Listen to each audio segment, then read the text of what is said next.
하나님 말씀 신약성경 215쪽 사도행전 16장 16절. 우리가 기도하는 곳에 가다가 점치는 귀신 들린 여종 하나를 만나니 저무로 그 주인들에게 큰 이익을 주는 자라. 그가 바울과 우리를 따라와 소리질러 이르되 이 사람들은 지극히 높은 하나님의 종으로서 구원의 길을 너에게 전하는 자라 하며 이같이 여러 날을 하는지라. 바울이 심히 괴로워하여 돌이켜 그 귀신에게 이르되 예수 그리스도의 이름으로 내가 내게 명하노니 그에게서 나오라 하니 귀신이 즉시 나오니라.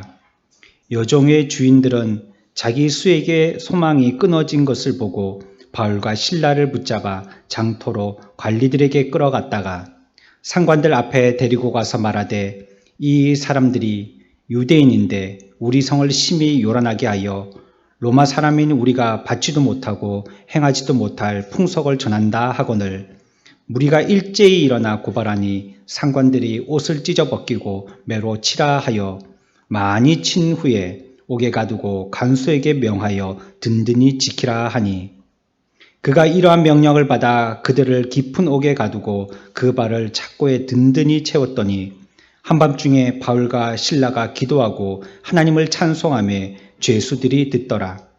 이에 갑자기 큰 지진이 나서 옥토가 움직이고 문이 곧 다 열리며 모든 사람의 매인 것이 다 벗어진지라.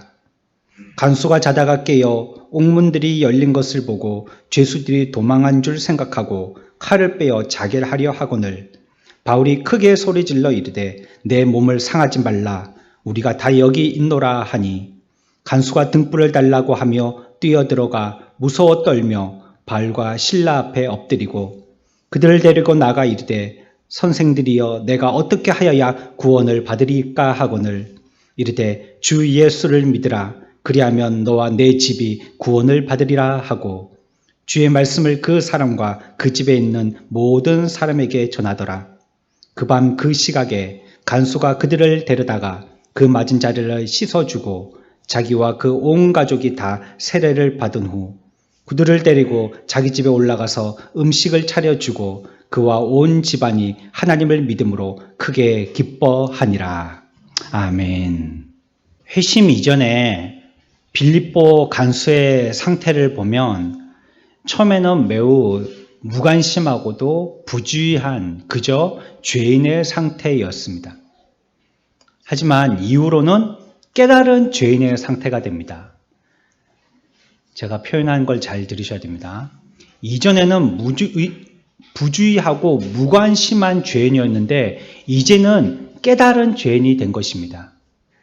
제가 지금 말씀드렸습니다. 빌립보 간수는 깨달은 후에도 뭐가 되었다고요? 죄인입니다. 우리가 깨닫는다고 바르게 즉시 회심되는 것은 아니라는 뜻입니다.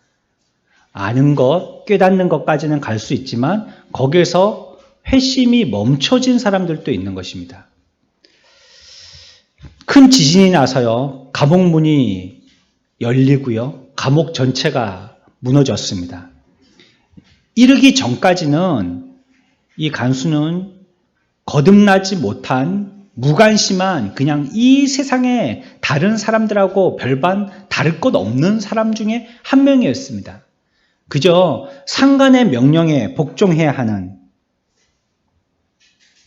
23절과 24절에 보면 많이 친 후에 옥에 가두고 간수에게 명하여 든든히 지키라 하니 그가 이러한 명령을 받아 그들을 깊은 옥에 가두고 라고 얘기했습니다. 바울과 실라를 감옥에 가둔 것은 간수가 자기의 결정으로 한 것이 아니라는 뜻입니다. 상관이 하게 했고요. 그저 간수는 시키는 명령에 복종한 것뿐입니다. 그리고 자기의 일이 교도관이었기 때문에 교도소에 들어오는 사람을 관리하는 그런 입장에 있었습니다. 그저 자기는 들어오고 나오는 사람들에서 별 관심이 없는, 왜 들어왔는지 왜 나가는지 별 관심이 없는, 그리고 그러면서 자기의 삶에 대해서도 별 관심이 없는 하루하루 그저 공무원으로서의 삶을 살았던 사람이 바로 오늘 성경에 기록되어 있는 이 죄인인 간수입니다. 사도들을 고소한 자들도요, 간수가 아니라 귀신 들렸 자가 치유받은 한 여인의 주인들이었습니다. 이 표현을 보면 또 귀신 들린 한 여인이 점을 쳐서 돈을 버는 그런 일로 활용되어졌었는데, 그런데 여기에 주인이 한 명이 아니더라는 겁니다. 주인들이라고 표현하고 있습니다. 그러니까 한 사람의 여러 사람의 주인들이 있어서 여러 가지 일들의 이익을 보는, 그 사람을 써먹어서 이익을 보는, 결국은 귀신 들어서 점치는 일을 했죠. 이런 사람들에 대해서 또 그 사람들의 상관에 의해서 명령을 받아서 사도들을 가두고 또 수갑을 채우고 했던 것입니다. 하지만 그는 이후에요, 자기가 얼마나 부주의한 죄인이었는지를 증명해 주는 것입니다. 27절에 간수가 자다가 깨어 옥문들이 열린 것을 보고 죄수들이 도망한 줄 생각하고 칼을 빼어 자결하여 하거늘 이라고 얘기하고 있습니다. 간수의 행동은요, 예상하지 못했던 행동들을 얘기하는 것입니다. 그래서 절망에 빠져있는 그냥 보통 사람을 얘기하는 것입니다. 우리들도 그렇죠. 우리들도 이와 같이 갑작스러운 어떤 일들을 당하게 되어지면 그냥 절망하게 되어집니다. 그걸 예상하지 못했던 일들이기 때문에 그냥 절망하고 그냥 그 자리에서 그냥 실에 빠지고 마는 것입니다. 간수는요, 죄인들이 다 도망친 줄 알고요, 상관하게 그 책임을 추궁받을까봐 염려하여서 근심에 빠졌습니다. 그리고 칼을 뽑아서요, 자살하려고 하였습니다. 자살은 무엇입니까? 자살은 하나님을 두려워하는 마음이 없다는 걸 얘기하는 겁니다. 예수 믿는 사람이 자살한다고 해도 그 사람은 하나님을 두려워하지 않았다는 말입니다. 감히 하나님을 두려워하는데 하나님이 주신 생명을 자기의 마음대로 끊을 수 있다는 것입니까? 하나님이 자기에게 무엇인가 허락하셔서 직접 수여하신 것은요, 우리의 마음대로 아무것도 하면 안 됩니다. 우리의 마음대로 해서는 안 되는 것이에요. 자살을 한다, 내 죽고 싶다, 죽어야 되겠다, 이런 말과 행동을 실현으로 옮기는 사람은 하나님을 두려워하지 않는다는 뜻입니다. 이런 사람을 불러서 실제적인 무신론자라고 얘기하는 겁니다. 예전에 또 한번 말씀드렸습니다. 믿는다고 하지만 믿음의 실제에 가서는 믿음의 행동을 하지 못하는 사람들입니다. 우리가 교회 다니면서 신앙생활 한다고 하지만 실제에 가서는 행동으로 믿음의 실천을 보이지 못하는 그러한 때를 얘기하는 겁니다. 이 사람은 자살을 하려고 했어요. 몸과 영을 지옥에서 멸하시는 하나님보다요, 몸은 죽여도 영혼을 죽이지 못하는 세상 사람들을 더 두려워했던 것입니다. 그리고 이러한 모습이 곧 간수 자신의 영혼에 대해서 이 간수는 전혀 관심이 없다는 것을 얘기합니다. 이제 이 사람이 자기가 하려고 했던 대로 자살을 하게 되어진다면 현재 이 비참함을 모면하기 위해서, 피하기 위해서 극단적인 행동을 하게 된다면 바로 자기는 하나님의 심판대 앞으로 달려가야 된다는 것을 모르고 있었습니다. 영혼에 관심이 없었어요. 자기 영혼이 지금 어떻게 되어가고 있는지 전혀 생각하지 못했던 사람이라는 것입니다.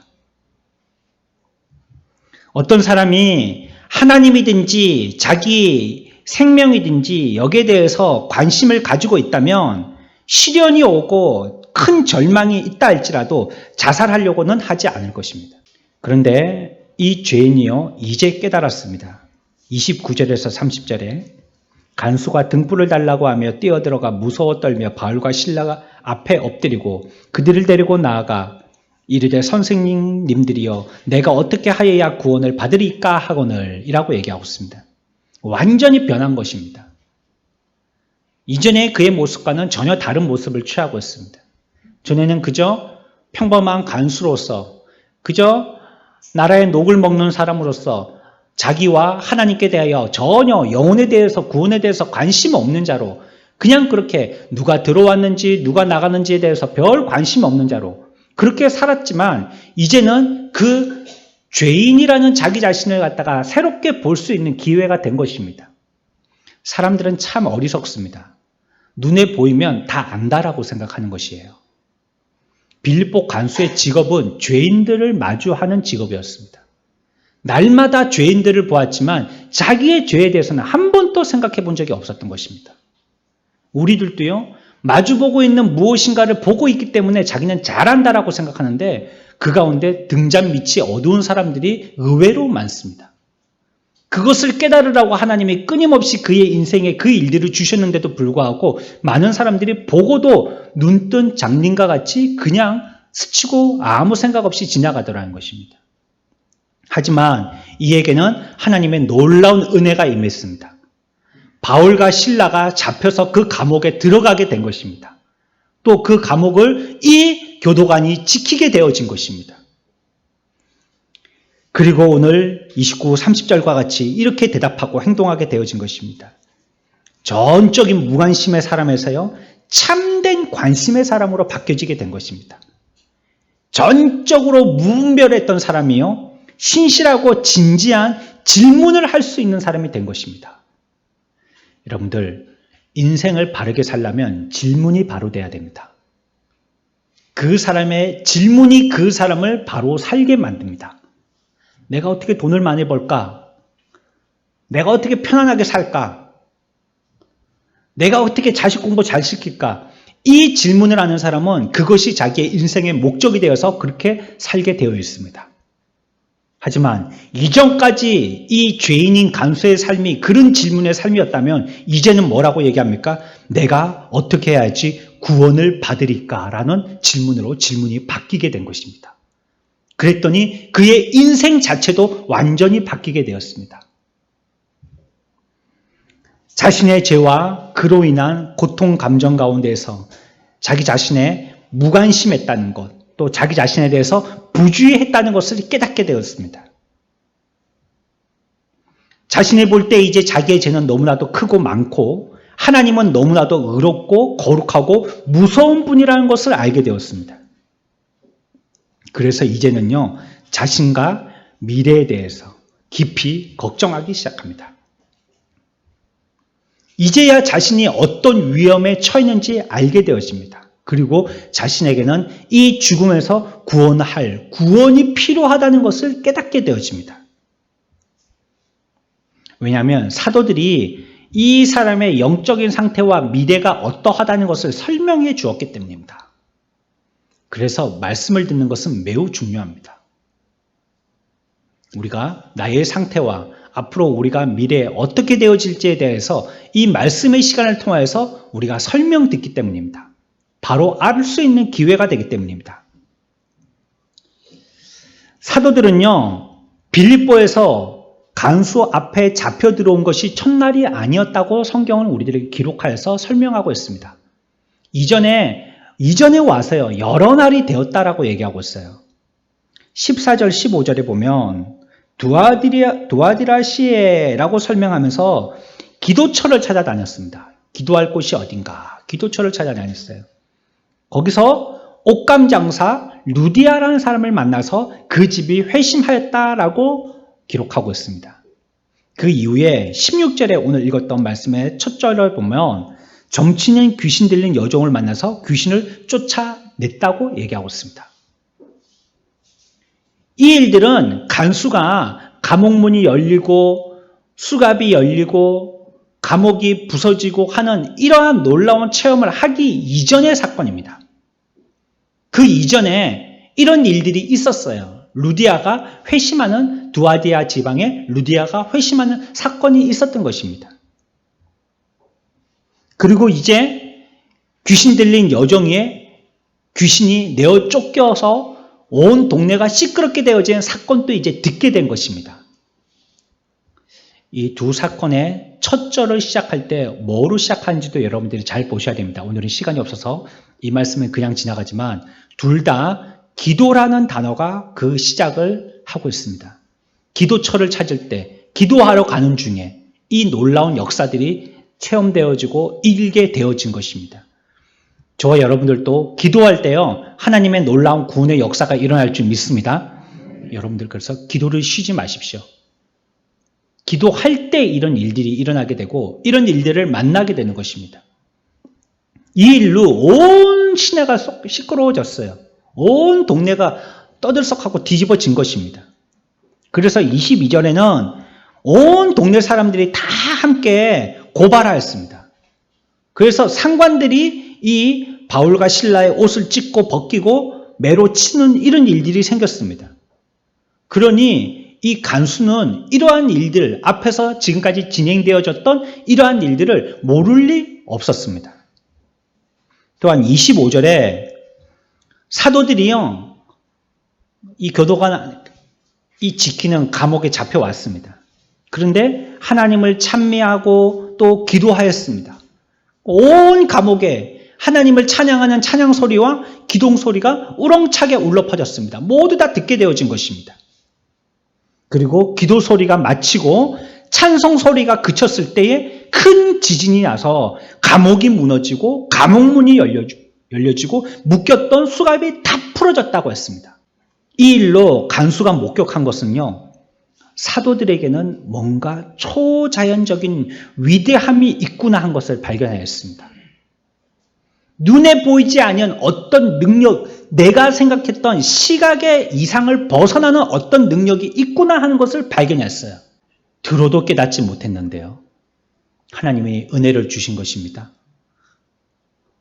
루디아가 회개했다는 소문을 듣고 평생을 우리와 함께 살았던 동네 여인, 그 여인이 회심했다는 소리를 듣고 또 여러 사람들에게 종살이하면서 귀신 들려서 점치는 여인이 귀신이 쫓겨나갔다는 소리도 듣고 또 오늘 감옥 안에서 바울과 실라가 찬양하고 기도하는 소리를 통하여서 감옥이 부서지는 놀라운 역사들을 듣고 체험한 것입니다. 그렇지만요, 이러한 여러 가지의 놀라운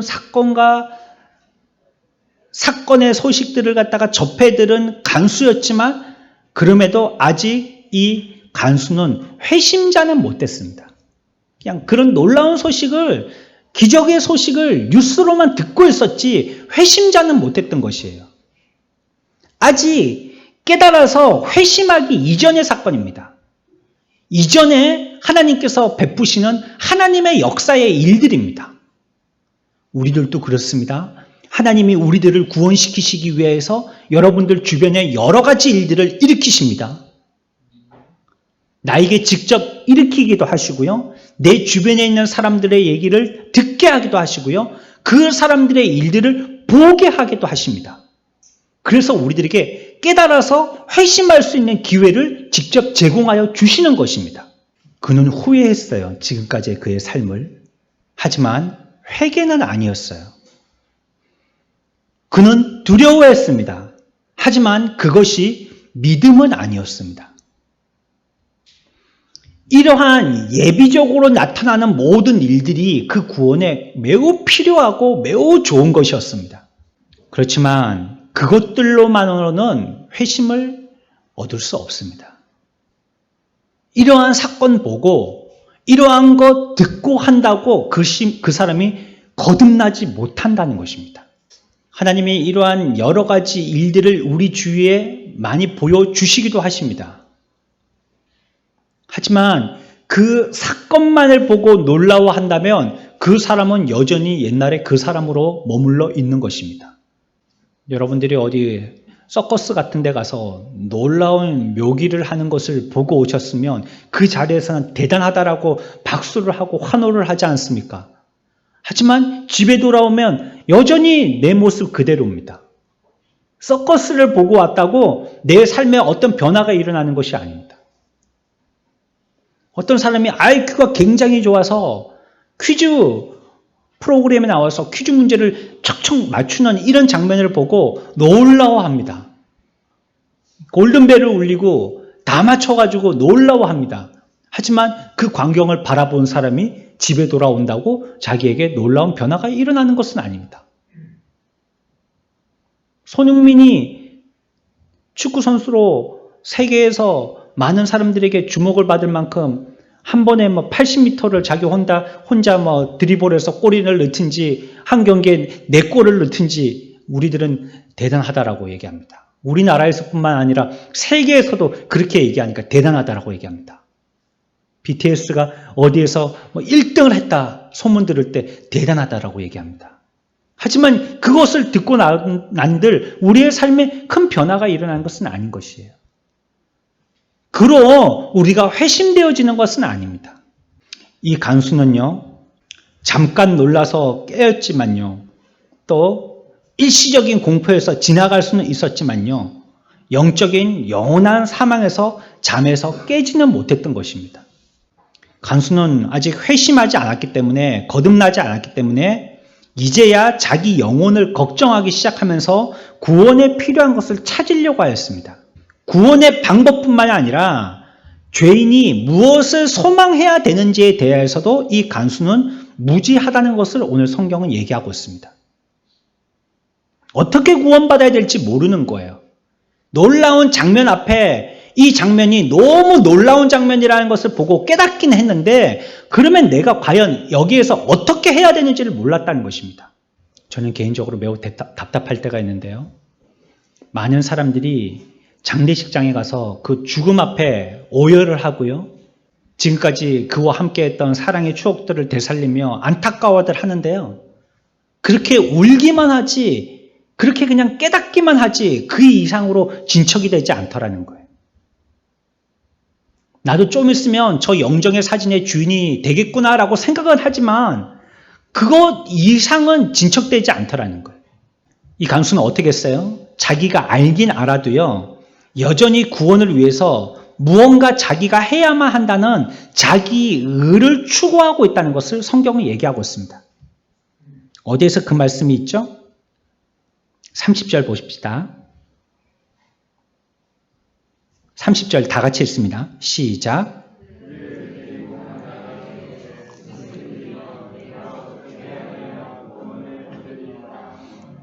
아멘. 어떻게 보면 이 질문은 매우 정확한 질문인 것 같지만 간수는 여전히 회심하지 않은 상태에서의 질문인 것입니다. 내가 어떻게 해야지 구원을 얻죠? 내가 뭘 해야지 구원을 얻죠? 구원을 얻기 위해서 내가 해야 될 게 뭐죠? 구원받는 거듭남 주의 백성이 되기 위해서는 나는 어떤 일을 해야 되죠? 이것을 질문하고 있는 것입니다. 구원의 방법을 모르고 있는 것입니다. 무엇인가 자기의 의로 행해야지만 구원을 얻을 수 있다라고 생각하는 것입니다. 열심히 신앙생활을 하고 있음에도 불구하고 착한 일 해야지 구원받는다고 생각하는 사람이 있는 것과 마찬가지입니다. 내가 오늘 열심히 해야지, 그래야지 하나님께서 나에게 복을 주실 거야 라고 생각하는 사람들이 있는 것과 마찬가지입니다. 내가 오늘 주일 지키지 않으면 하나님이 벌을 내리실까 봐 두려워서 주일 지키는 사람이 있는 것과 마찬가지입니다. 내가 기도하고 하나님 앞에 나아가는 것이 무엇인가 이를 통해서 자기의 의를 세우기 위해서라는 것이에요. 그래서 이 간수는요, 어떻게 해야 되죠? 내가 구원받으려면 어떻게 해야 되죠? 라고 질문하고 있습니다. 구원받기 전에 죄인의 첫 번째 본성은요, 자기의 구원을 위해서요, 자기의 어떤 노력을 행하려고 한다는 것입니다. 구원을 얘기하면 그 사람들은 그 구원을 위해서 자기가 무엇인가 노력하려고들 하더라는 것이에요. 자선도 행하고요, 고행도 자처하고요, 어떤 외부적인 규범들도 지키려고 합니다. 하지만 이렇게 한들 여전히 이 간수는요, 회심하지 않은 죄인입니다. 우리가 여기에서 오늘 찾아봐야 될 핵심은요, 그렇다면 이 간수가 회심하게 되어진 수단이 무엇인가 발견하는 것입니다. 뭘 통하여서 거듭나게 됐는지 그걸 발견하는 것입니다. 사건에 너무 치중하면 안 됩니다. 지금 빌립보 간수 앞에 바울과 실라의 이 사건이 너무 어마어마한 사건이잖아요. 감옥이 무너져서 바울과 실라가 탈출할 수 있는 이런 놀라운 사건이잖아요. 그런데 그 사건에 너무 매몰되면 안 됩니다. 이것을 통하여서 간수는 과연 어떻게 구원을 얻었는지, 이 간수는 과연 어떻게 구원을 얻게 된지, 구원의 수단이 무엇인지 발견하는 것이 중요한 것입니다. 이것은 그냥 간수에게 깊은 인상을 남기기 위한 사건이었습니다. 기억되게 하려고 하는 것입니다. 그러한 때에 그 일이 있었다는 것을 간수에게 기억되게 하려고 이 사건을 주신 것입니다. 하지만 하나님은요, 이 특별한 현상이나 특별한 사건이 없어도요, 구원시킬 자들을 구원시키십니다. 그렇기 때문에 특별한 사건에 너무 주목하지 말기 바랍니다. 상황이 그렇게 중요한 게 아니에요. 뭐 어쨌다가 중요한 게 아니에요. 어디 가서 뭐 병 나섰다, 뭐 일어섰다, 귀신이 내쫓겼다. 그 상황과 형편이 중요한 게 아니에요. 그 일이 그 사람의 죄와 그 사람이 지금 처해 있는 위험스러움을 깨닫게 하기만 하면 되는 것입니다. 어떠한 일이라 할지라도. 작든지 크든지 자기가 죄인이라는 거, 그리고 자기의 삶은 지금 이와 같이 부주의해서는 안 되고 매우 위험에 처했다는 것을 알게만 하면 되는 것입니다. 또 그 영혼의 구원을 갈구하고 추구하도록만 하면 되는 것입니다. 그러니 뭐 큰 일이 있든지 작은 일이 있든지 쇼킹한 일이 있든지 무덤덤한 일이 있든지 어떤 일이라도 그거는 별 상관할 게 아니라는 것입니다. 처음에 예수 믿기 시작하면서 불신 가정에서 어렵게 머리 쥐어 뜯겨가면서 부모님에게 두드려 맞아가면서 예수 믿는 큰 체험이 있는 사람이 있는가 하면, 어떤 사람은 부모님이 예수 믿는 부모님들이셔가지고 그냥 교회 나와서 그냥 자연스럽게 개오기 시작해서 그냥 자연스럽게 유아 세례 받고 그냥 입교하고 그냥 성인이 되어서 그냥 교회 신앙생활하는, 나는 별로 체험이 없어요 라고 얘기하는 사람이 있는데, 그런 것들이 별 상관이 없다는 겁니다. 크게 기억될 만한 것이 있든지 크게 기억될 만한 것이 없든지 별 상관이 없다는 것입니다. 하나님의 말씀을 듣고 그 사람이 나는 죄인이라는 걸 깨달으면 되는 것이고, 나는 지금 어떤 상황인지 깨달으면 되는 것이고, 나는 지금 구원을 받아야 되는 존재이구나라는 것을 알면 된다는 것입니다. 이러한 여러 가지 변화가 동반되어지는 여러 가지 상황들이 다양하다고 할지라도 회심을 만드는 수단은 오직 하나입니다. 그것은 무엇이냐? 예수 안에 있는 진리입니다. 진리가 그 사람을 회심하게 만드는 것입니다. 하나님의 무조건적이고 완전하신 은혜의 복음, 이것 말고는 회심하게 할 수 있는 방법이 전혀 없습니다. 다시 강조하지만 사건이 그 사람을 회심하게 하지 못합니다. 빌립보의 이 감옥이 여러 수십 번을 무너지는 현장에 여러분들과 제가 가 있다고 하지만 그것을 본다고 회심하는 것은 아니라는 것입니다.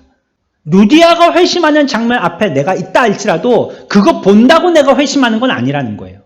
귀신 들린 여인이 내어 쫓겨서 전무치게 되어져서 이제는 온전하고 건강한 사람이 되어지는 이 놀라운 장면을 목격한다고 그 사람이 거듭나게 되는 건 아니라는 것입니다.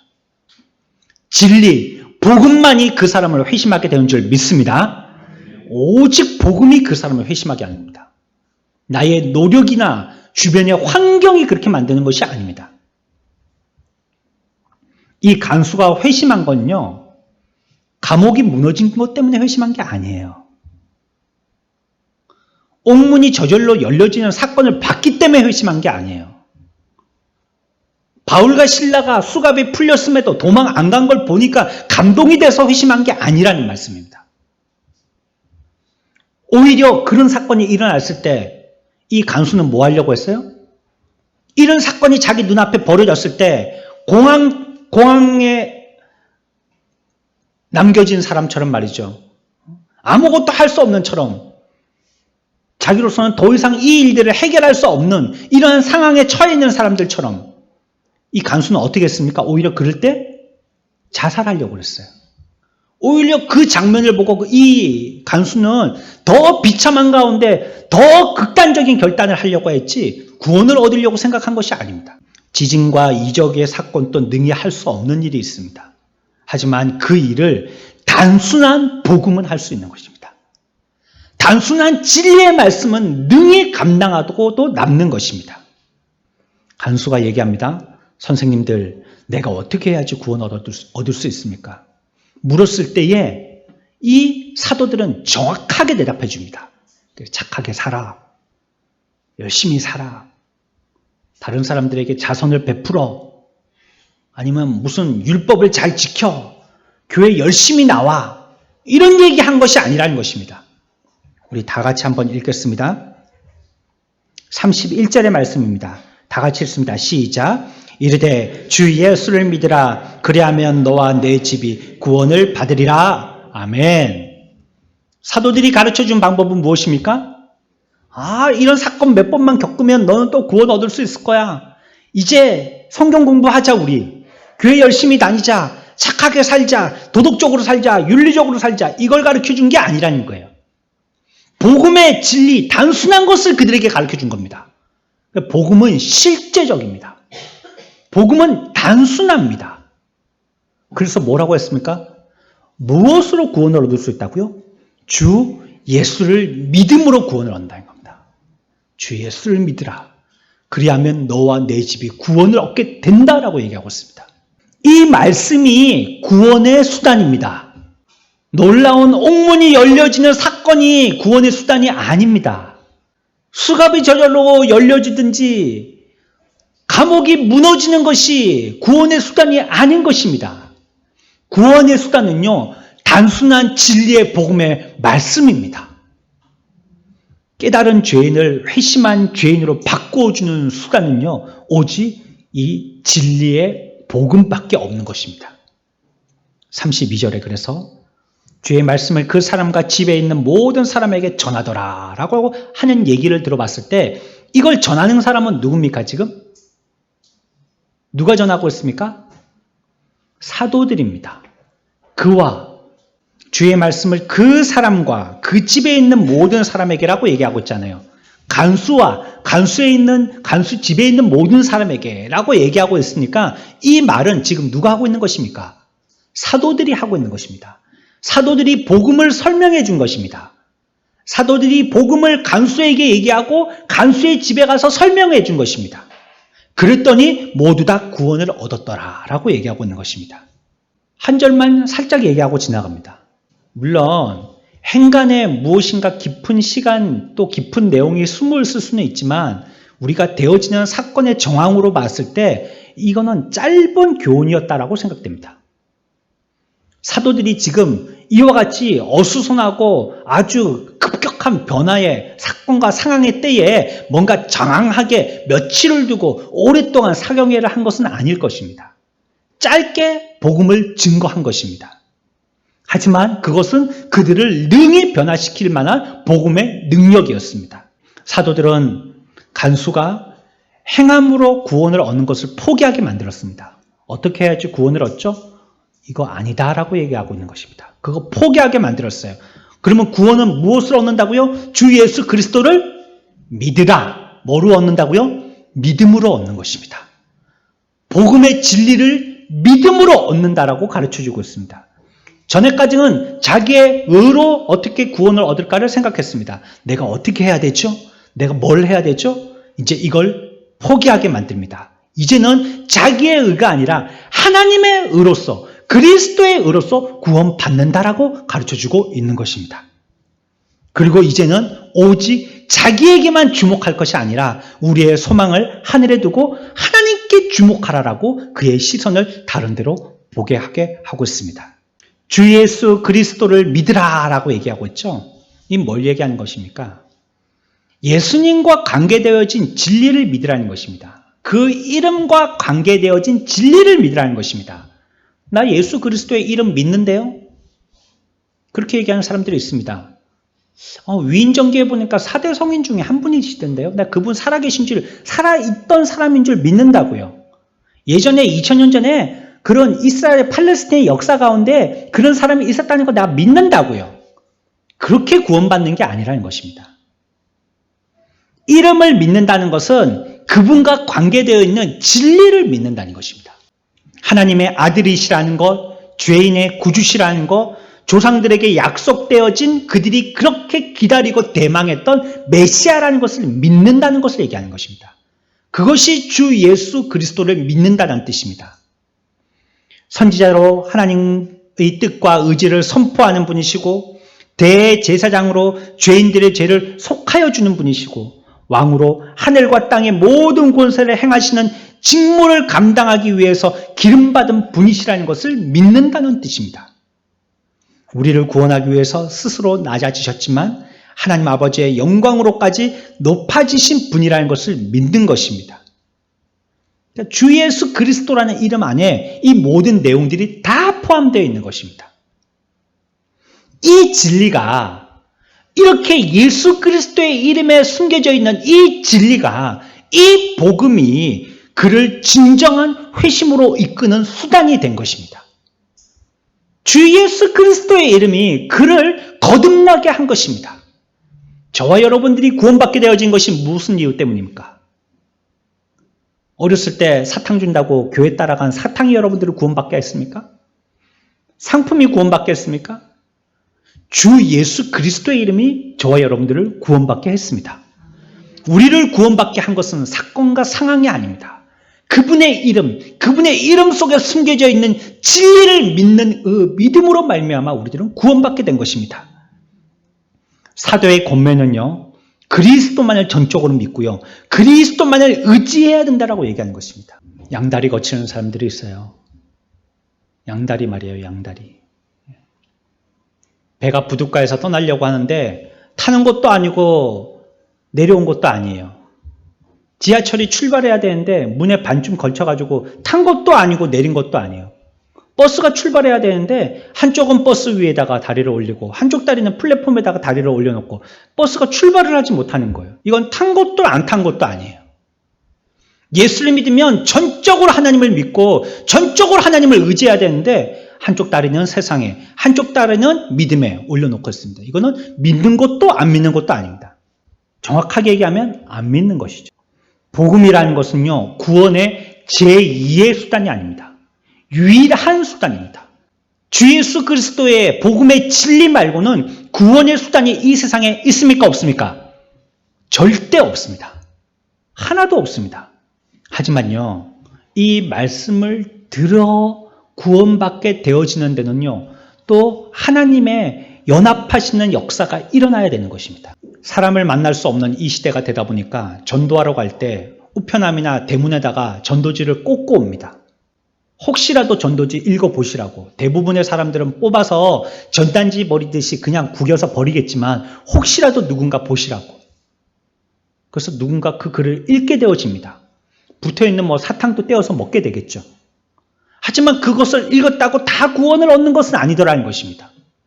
설명을 들었다고 다 구원을 얻는 것은 아니더라는 것입니다. 만약에 그렇다면 전도주일 때 여러분들이 초대했던 모든 성도들, 여러분들의 가족과 지인들이 여기에 다 빼곡히 같이 앉아 있었어야 되는 것이에요. 설명을 했습니다. 진지하게 그들을 위해서 기도했습니다. 하지만 우리 주변에 그들이 다 같이 있지는 않잖아요. 이번 명절에 여러분들의 친척들을 만나보신 분들도 계시겠지만 그분들에게 복음을 증거했다고 그분들이 다 신앙생활을 하는 것은 아니잖아요. 이런 변화에는요, 말씀에 성령 하나님의 역사하심이 있어야 된다는 것입니다. 말씀을 들었을 때 성령님이 역사하셔야지 돼요. 이 놀라운 사건 아닙니까? 간수에게는. 자기의 일생에 이런 사건이 어디 있었겠습니까? 하나님이요, 이 간수 한 명 구원시키시려고 하나님이 감옥을 무너뜨리는 역사하신 것이에요. 모든 다른 죄수들 다 도망가게 하는 역사를 하신 거예요. 어쩜 이 한 사람을 구원시키려고 루디아를 만나서 구원시키는 역사들을 이전에 하시고 또 귀신 들린 여인을 낫게 하는 그런 구원도 하나님이 이전에 하셨던 것이에요. 이 한 사람 구원시키시려고. 이 모든 일들이 어떻게 되어진 것입니까? 어째 하다 보니까요? 어때 운이 좋아서요? 우연찮게 했다는 말입니까? 모두 성령 하나님이 재단하신 것들입니다.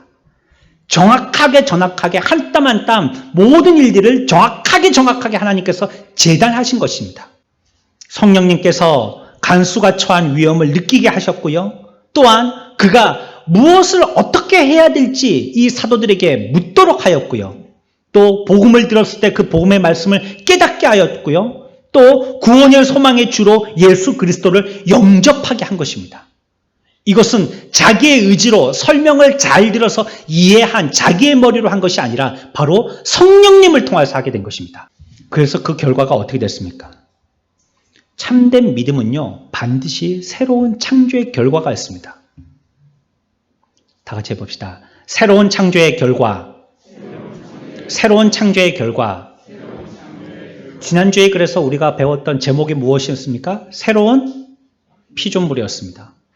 새롭게 되어진 자에게는 새로운 결과가 반드시 나타난다는 것입니다. 건강한 사람은 최소한 혈색이라도 좋아진다는 것입니다. 거듭난 사람이라면 영적인 모든 문제가 해결되어서 구원받은 사람이라면 반드시 그에게는 결과물이 나타난다는 것입니다. 단순히 생각이나 견해 정도가 조금 바뀌는 것이 아닙니다. 완전히 근본적이고 또 완전히 철저하게 변화를 하게 되는 것입니다. 빌립보 간수와 같이 자기의 위험을 알고 또 구원을 위해서 그리스도를 고백하고 믿는 자들은 누구든지요, 즉시 흑암에서 기이한 빛 가운데로 옮김을 받게 되는 것입니다. 그리고 생각과 감정에서도 변화를 갖게 되어집니다. 그리고 그에게는 새로운 지성이 주어집니다. 그래서 그 삶은 새로운 삶을 살게 되어지는 것입니다. 마치 눈을 감았던 소경이 눈을 뜨게 되는 새로운 역사가 보여지는 것입니다. 이러한 것이 있을 때 그 결과물들로 그 사람이 구원받은 사람이라는 것을 진정성을 확인해 보게 되는 것입니다. 아, 저 사람이 구원받은 사람이구나. 예전에 깡패짓 하고 살인자였는데 예수 믿고 새 사람 됐구나. 그 사람을 진실하게 볼 수 있게 되는 것입니다. 성경은 뭐라고 얘기하고 있습니까? 행함이 있으므로 그 자체가 참 믿음이다 라고 얘기하고 있습니다. 야고보서에서 얘기하고 있습니다. 행하기 때문에 살아있는 믿음이라는 것입니다. 또 뭐라고 얘기했죠? 우리가 지난주에 배운 것처럼 사랑으로서 역사하는 믿음이라는 것입니다. 아, 사랑으로서 무엇인가 하는 거 보니까 그 믿음이 살아있는 믿음이구나 하는 것을 확인해 보게 되는 것입니다. 믿는다고 하지만 여전히 옛사람의 성질을 버리지 못하고 있어서 음탕한 생각하고 욕심부리고 시기하고 권세욕 가지고 있고 다른 사람들 앞에서 크게 보이려고 정상만을 추구하고 계곡으로는 아무도 내려가려고 하지 않는, 이것은요 믿음의 증거가 보이지 않는 것입니다. 그 믿음은 살아있는 믿음이라 할 수 없는 것입니다. 빌립보 간수의 회심은요 복음이라는 것이 얼마나 파워 있는 것이라는 걸 얘기하고 있어요. 그래서 빠르고 확실하게 이 의의 열매들을 맺게 하십니다. 오랜 시간이 걸리는 약을 먹고 한두 시간 있어야지 약효가 나타나는 것과 같지 않습니다. 그 자리에서 즉시 능력으로 놀라운 변화를 가져오게 했다는 것입니다. 어떤 일들이 있었죠? 첫 번째는요, 빌립보 간수는요 복음의 교훈을 더 듣기를 원했어요. 한 번 들은 것으로 만족이 안 돼갖고 더 듣기를 원한 것입니다. 영적인 양식이 그런 것입니다. 한술밥에 배부르지 않습니다. 육신의 양식은 먹으면 어느 정도 배부르지만 그래서 더 먹고 싶지 않지만 영의 양식은 먹으면 먹을수록 더 먹으려고 한다는 것입니다. 그래서 영적인 병에 걸린 사람은요 먼저 곡기가 떨어집니다. 말씀을 안 들으려고 해요. 그래서 예배에서 점점 멀어집니다. 또 기도에서 멀어집니다. 성경 말씀에 일련돼서 멀어집니다. 자기가 맡아서 하던 자기의 섬김에서 멀어집니다. 영적인 일을 안 하니까 더 안 해지게 되더라는 거예요. 하지만 이 빌립보 간수는 한번 이 맛을 체험해 봤더니 더 하게 되더라는 것입니다. 마치 오순절날 성령님의 충만함을 받게 되었을 때 말씀을 받고 기뻐하면서 가르침을 받아서 교제에 떡을 떼면서 기도하기를 힘썼더라라고 얘기하는 표현과 마찬가지입니다. 이전에도 성령이 오시기를 기도했었지만 성령을 받고 나니까 기도하기를 더욱더 힘쓰더라는 것입니다. 영적인 맛을 보니까 더 체험하게 되더라는 것이에요. 더 하려고 하더라는 것입니다. 두 번째 어땠습니까? 자기로만 그치지 않았어요. 어떻게 했어요?